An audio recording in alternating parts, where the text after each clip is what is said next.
Okay, let's look at this example. Primal is the problem that we have actually solved before using the simplex method.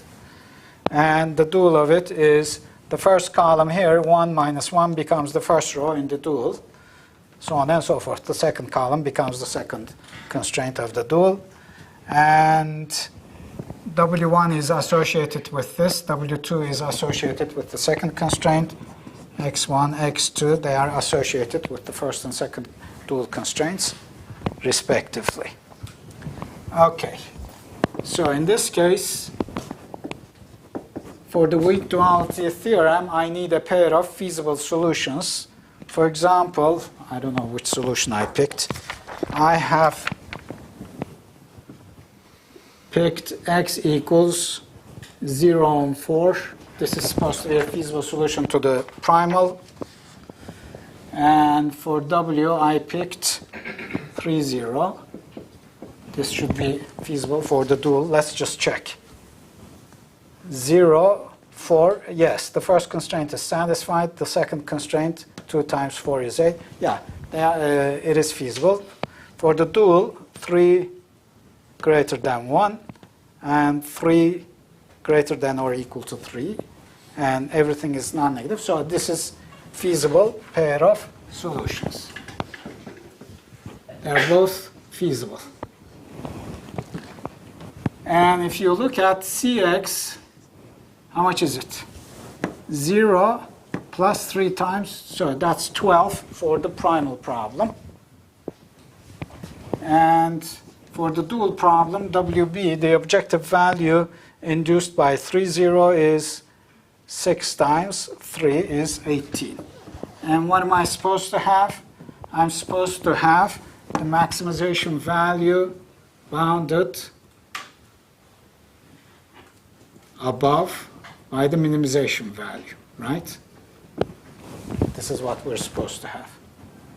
Do we have that? Yes. This side is 12, this side is 18, so one is a bound on the other one. The inequality is for sure satisfied. So that demonstrates the strong weak duality theorem. For the strong duality theorem, I know from before that the optimum solution was, what was it? 3/14 or something like that. What was it? 4/3. 4/3 and 14/3. That was the optimum solution for the primal problem, which you can find either graphically or using the simplex method. And to find the dual solution, you can use the complementary slackness conditions, or I can simply propose a dual optimum solution to you, and you can see that they satisfy the strong duality theorem. So it turns out that the optimum solution for the dual happens to be 5/3 and 2/3. This is the optimum dual solution. Optimal to P, optimal to D. Obviously, if you've got the information that x bar is optimal to P, it implies that some optimal solution must necessarily exist for the dual. What it is, I don't know, but it exists, that's for sure. Okay? And so, how you find it is another matter. First, you must make sure that things exist before you actually construct them or find them. Number 2, Cx bar must be equal to W bar B. Are they? 4/3 times, well, 4/3 plus 3 times, that's 46/3. This part is 46/3. How much is the other one? 6 times, so that's 30/3, 16/3. That's 46/3 again. Yeah, they are equal. Complementary slackness conditions, or the complementary slackness theorem. What are the complementary slackness conditions? Well, I have 1, 2, 3, 4 conditions, okay? One for each pair of variable and constraint. The first condition is W1 times x1 plus x2 minus 6 is equal to 0.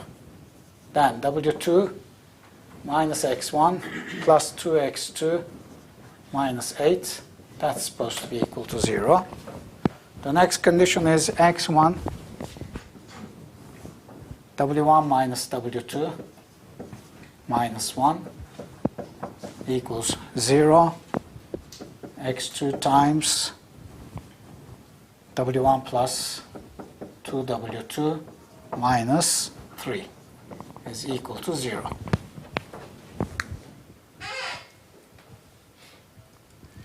Okay, so these are the conditions. And if you had, for example,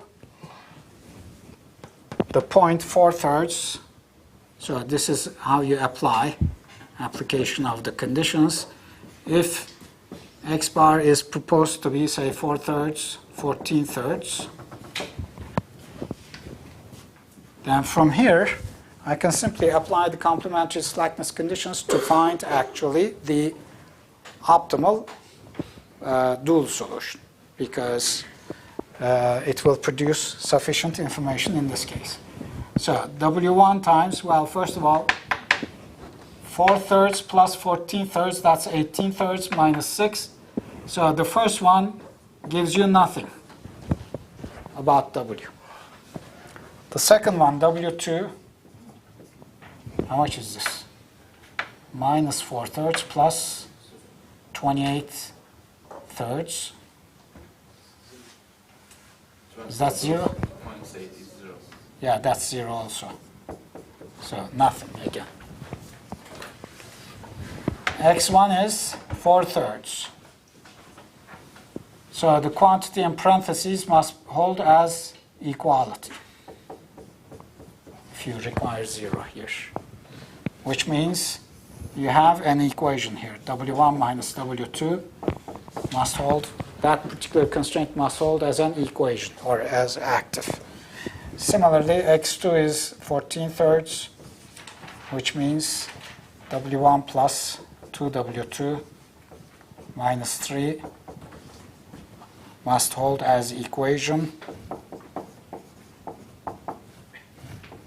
So if you solve these, W1 minus, so that gives you 0, minus 3W2 equals minus 4.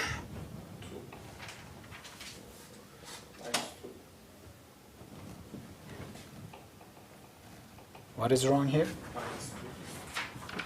Minus 2. This part? No, right hand. 4. It's right hand side. Minus 3W2 is equal to minus 2. Oh, okay. Why? I'm multiplying this by minus 1. 1 plus 1 You is add them. That goes. That minus 2. That's minus 3. Okay, the right hand side is minus 2. Oh, I see. All right. This part is, there's nothing wrong with that. That's minus 2, okay. W2 is 2/3, which implies W1 is how much? 5/3. Okay? All right. Let me just point out one pitfall here.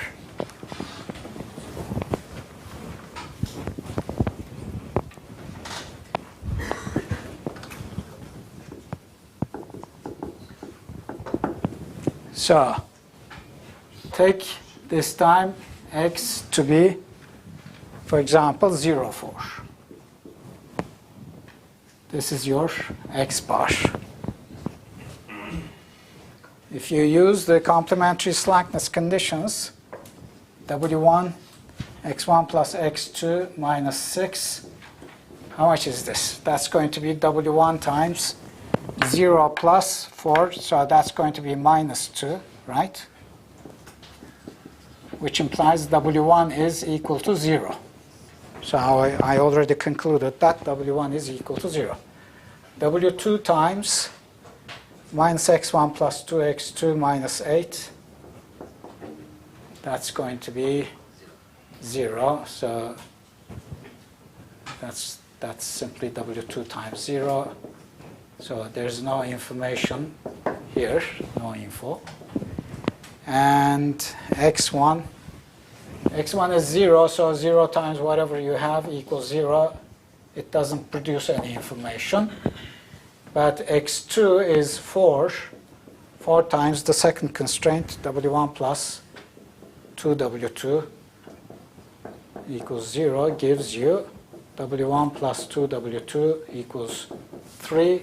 But W1 is 0, which means W2 equals 3 over 2. So now you have a solution which satisfies complementary slackness conditions. Let's look at the Cx value. How much is it? Let's make these bars. How much is Cx bar? 12. How much is W bar B? 0 and 3 over 2.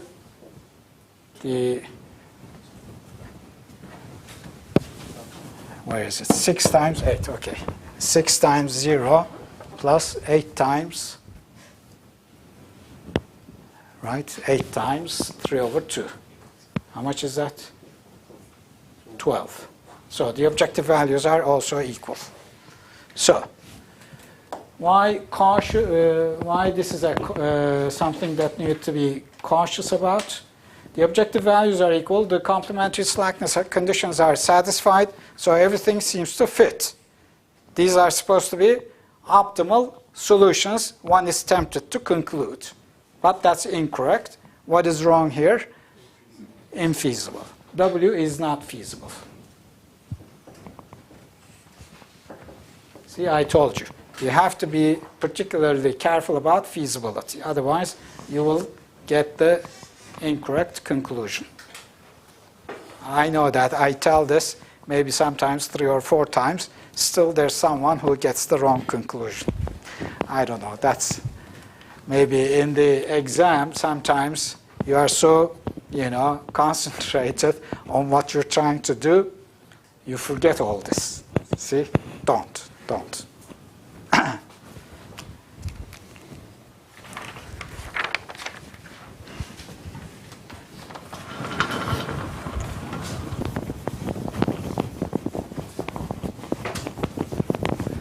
Of course, when you have infeasibility, the theorem does not apply any longer. Okay?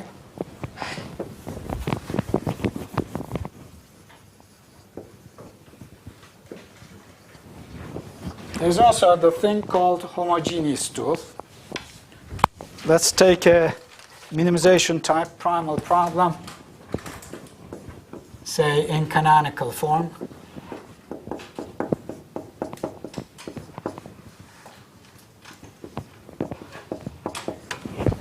Okay. Now the regular dual for this is, what is it? Maximize WB subject to WA less or equal to C with W non-negative. That's your normal dual. We had corollaries which said that if one problem is unbounded, the other one is infeasible. But the reverse implication was not quite right. Okay? If one is infeasible, the other one is either unbounded or infeasible.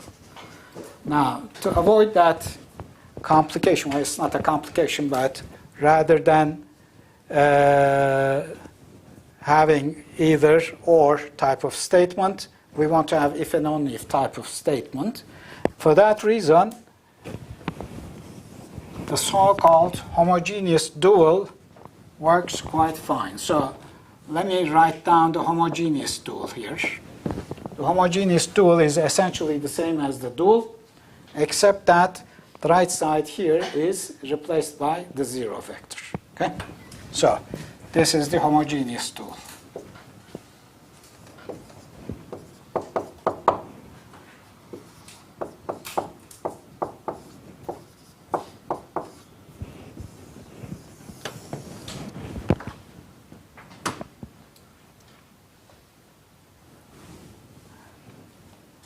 When you replace the right-hand side elements by 0, what are you actually looking at? You're looking at directions, right? The directions of the feasible set. Okay? So that's what you're looking at here. Okay? Now, what is the primal problem corresponding to the homogeneous dual? So this is the dual of the homogeneous dual. Dual of the homogeneous dual, what is it? 0 times, so it's maximization, 0 times what? X subject to A, X less than or equal to, this is minimization, sorry, minimization, less than or equal to B, X greater than or equal to 0. So, of course, this is similar to this, except that the objective function is different. Okay? So, here's a question. X greater. Yes. That maximization confused my pattern of thinking. Okay, so here there's a theorem which says the following.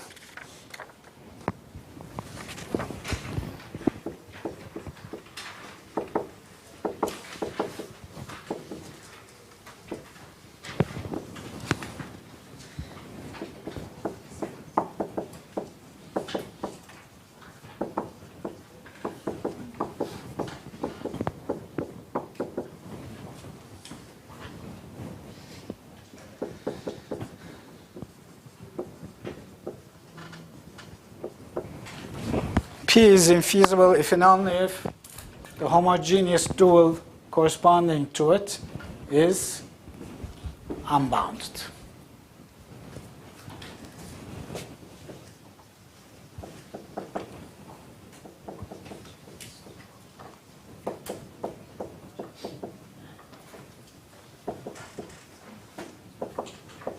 So assume P is infeasible. We must show that homogeneous dual is unbounded. Anybody?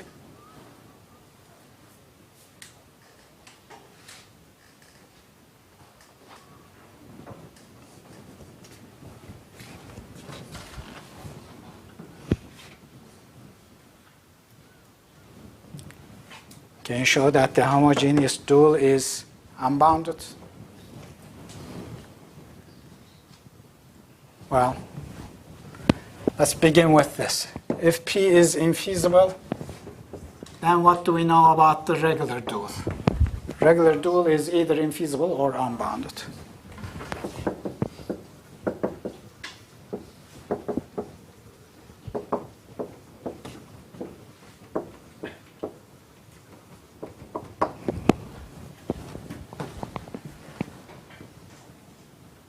Now, is it possible for D to be infeasible?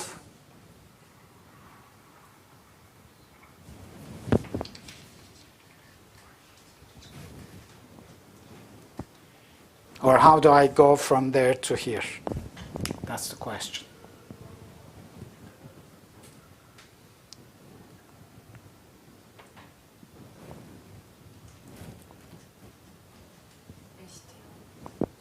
Yes?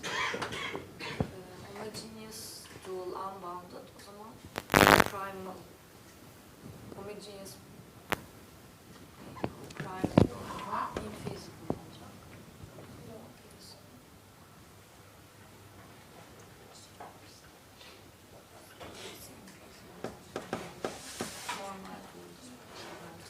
Okay, let's look at this one.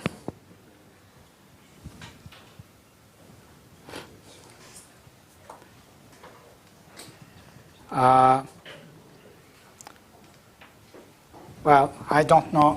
That probably does not produce any information. Let's look at the homogeneous dual.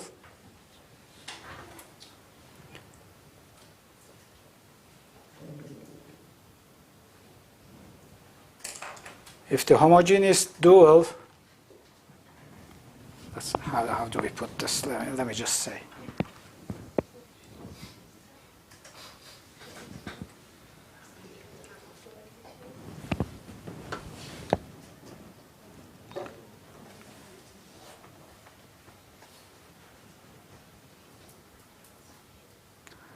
Okay, this is the way we should look at it. If you look at P and DHT, the feasible sets are the same, okay? So I'm not sure if this is any useful information. Let's just erase that. If P is infeasible, then DHT is also infeasible.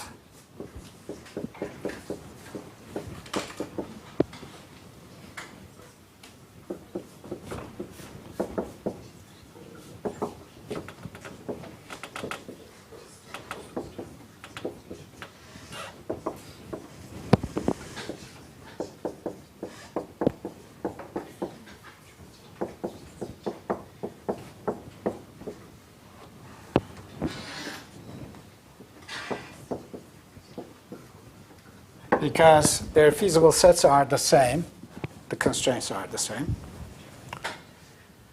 So the fact that DHT is infeasible implies that HT is either infeasible or unbounded.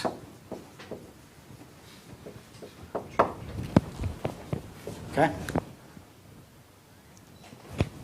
Now, can HT be infeasible?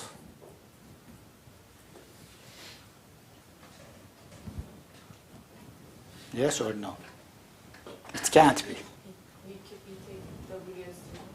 Yes.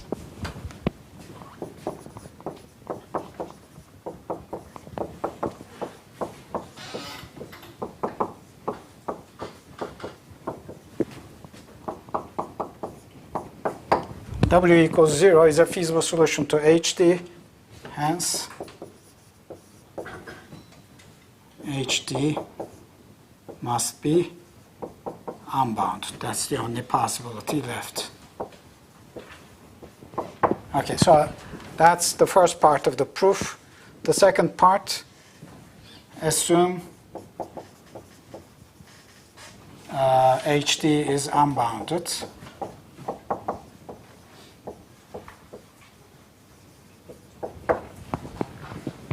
Then what does that say about P? Well, first of all, DHT is infeasible, which means P is also infeasible.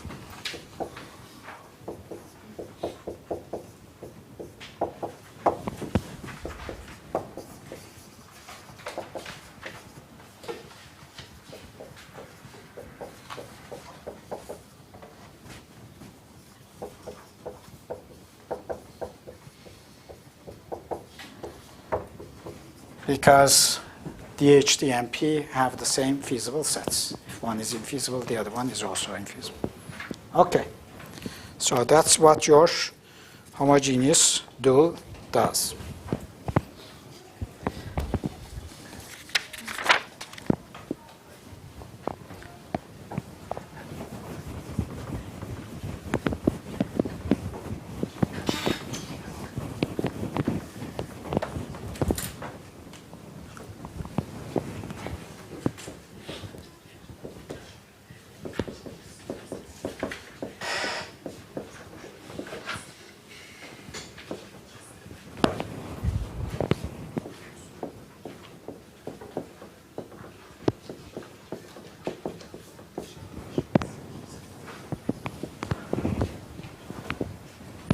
Economical interpretation of the dual problem and the so-called shadow prices. This is again a special term, and you will hear that here and there, so you need to know what they are.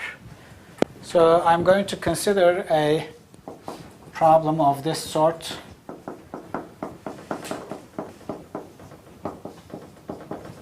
Canonical form maximization problem. X is a vector with n components, and xj, we're going to interpret xj to be the number of units of product j to produce. So you are a firm that produces n different products.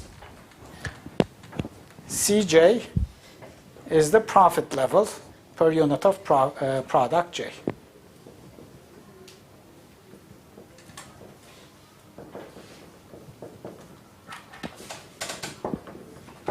So that CX stands for the maximization of the total profit. But then you have different resources.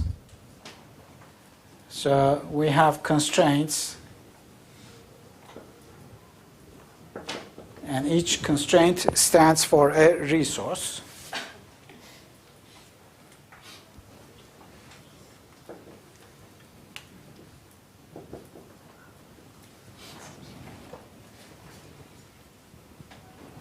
So we have M different resources, and BI is the available amount of resource I. Okay? It's an upper bound on how much you can spend of the ith resource. And the ith constraint tells you that whatever you use as resources should not exceed the available amount. So let's interpret Aij to be the number of units of resource I consumed by 1 unit of product J.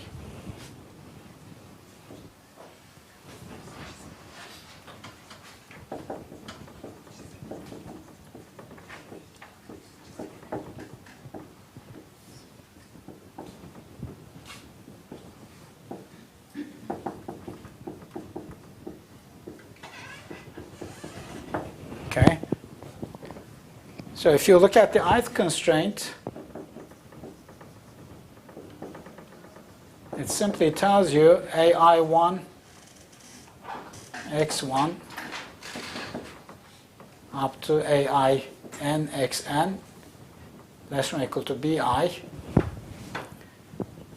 Now, the first term here, AI1, is the ith resource consumption, or the number of units of resource I consumed by 1 unit of product J. If you have X1 units of product 1, then of course that's the total you use up of resource I for producing X1 units of product 1.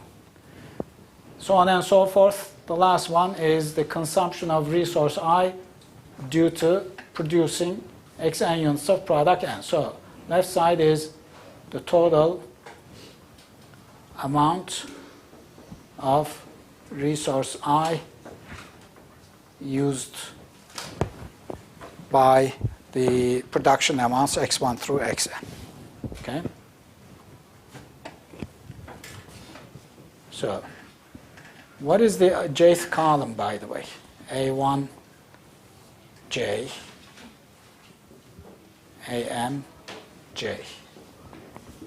This is the column associated with the jth product, Xj. What does it tell you? Product J consumes A1J units of the first resource, A2J units of the second resource, so on and so forth, etc. So this is the consumption vector associated with product J.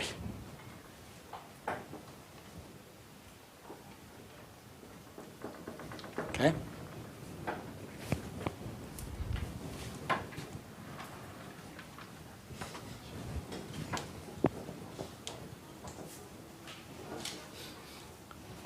Now when you look at the dual constraints, the jth column here for the A matrix tells you what the jth dual constraint is. What is the jth dual constraint? W1, A1J, W2, A2J, etc. WM, AMJ. That's the left side of the jth dual constraint. You see, this is a column vector, and the dual variables go with, and with the rows of the A matrix. So, in particular, you've got this relationship here, and that's going to be what? Great dual problem will be a minimization, so this will be a greater than or equal to Cj. Okay? J going from 1 to n. Okay? And xj is your dual variable here, primal variable. All right. The dimension of Cj is, that's profit per unit of product, so that's going to be Turkish liras per unit of product J. We're looking at just the jth constraint here. And the dimension of the right side is monetary units, dollars or Turkish liras per unit of product J. On the left side, Aij is what? This is a summation. So if you look at the ith term of the summation, it will have Aij. What is Aij? Units of resource I. So units of resource I per unit of product J. That's the ith term in the summation. As a multiplier, you've got W1 for that. Of course, whatever dimensions you've got on the right, you should have the same dimensions on the left. So the dimension here should agree with the right side, which means that this is supposed to be Turkish liras, right? And then unit of resource, per unit of resource I. So that units of resource I cancel out. What you have is Turkish liras per unit of product J. Left side and right sides agree. This is the so-called dimensional check. Okay? All right. So this is what you have for Wi, the ith variable.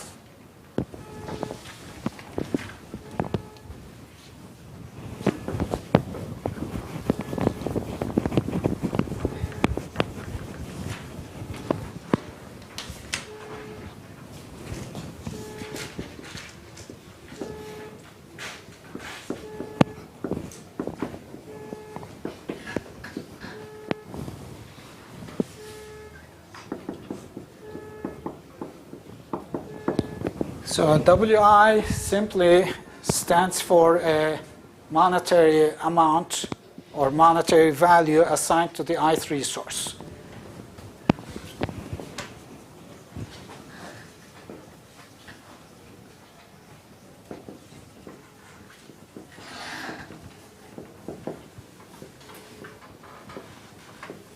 And it's called the shadow price for resource I in this particular setting. In a different setting, of course, it may require a different interpretation.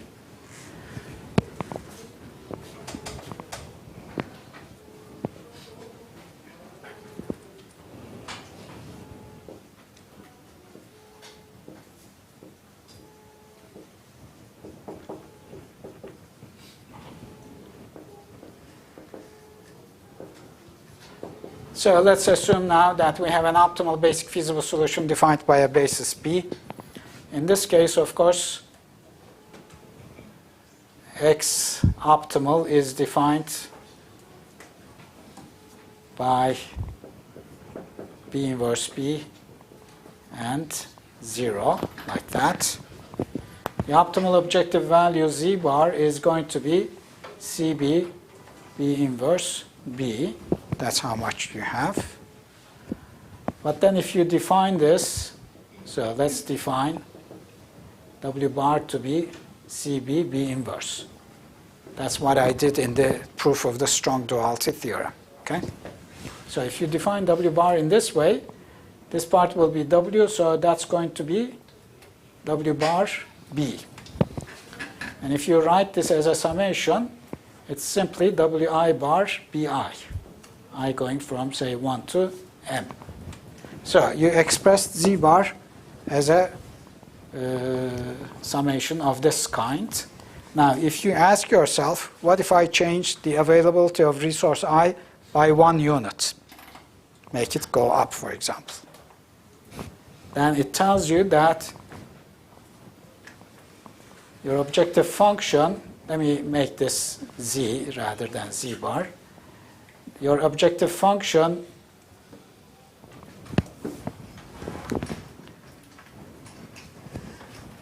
the partial derivative will be equal to wi bar. Okay? Which means that if you increase bi from its current value to 1 more unit, bi plus 1, you're changing your objective value by wi. Since we're trying to maximize, if wi bar is positive, it's good to actually make that change in the availability of the ith resource because you get something. Okay?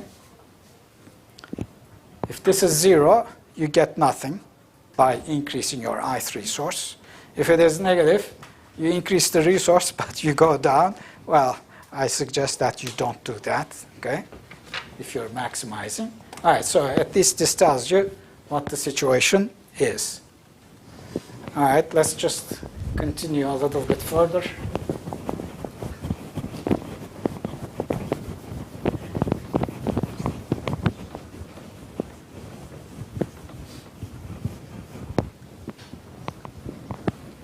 Does that make sense? Okay, so it does make sense. Let's just also observe the following.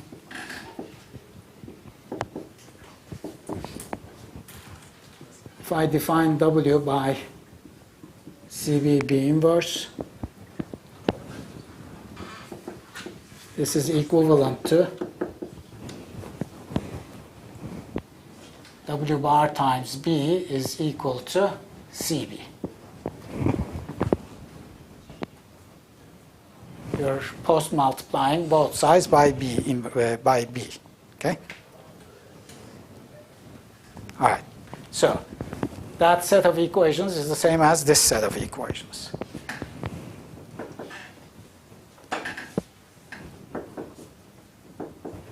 Which means that the values you assign to the resources, the coordinates of W bar, are affected only by the basic costs and the basic columns, nothing else, okay?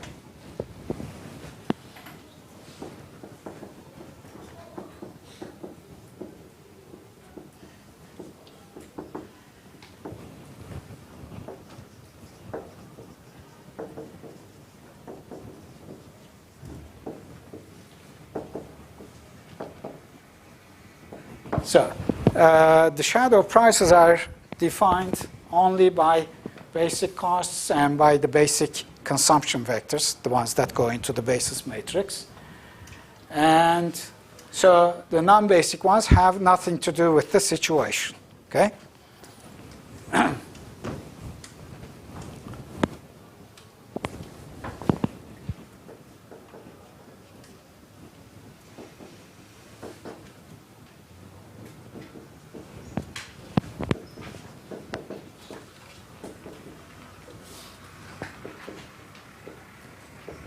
B is not an optimal basis, then what do we know?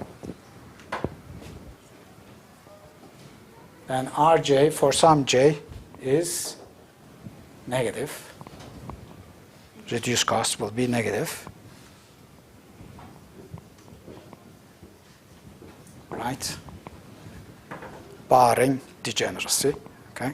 So Rj will be, there will be, well, actually, it has nothing to do with degeneracy. If B is not optimal, then you must have at least one non-basic variable that qualifies to enter to improve.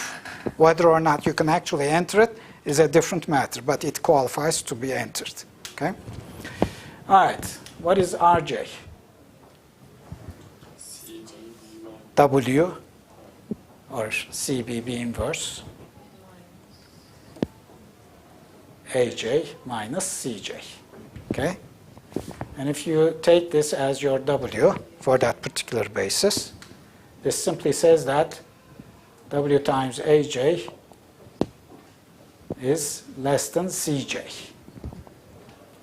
So the values assigned to the resources by that particular basis, they are not good enough because they actually, in your dual problem, you're trying to make these greater than or equal, okay? But you haven't been able to accomplish that. So it simply says that whenever this is the situation, your shadow prices don't really pay off enough, okay? So do enter this, improve your basis or improve your combination of productions so that it actually turns the other way around. So it also tells you the shadow prices assigned by any basis to the resources. You always want the final combination where W times each AJ greater than or equal CJ, okay? And whenever that doesn't happen, you're not optimal yet. Any questions on the economical interpretation? Well, of course, this can be taken further, which I'm not going to do, but every kind of linear program can have its own interpretation, and it's an interesting subject in my judgment. Nevertheless, we will leave that to the economists rather than to industrial engineers. Okay? Any questions? Okay. We'll see you at the exam time tomorrow. Good luck.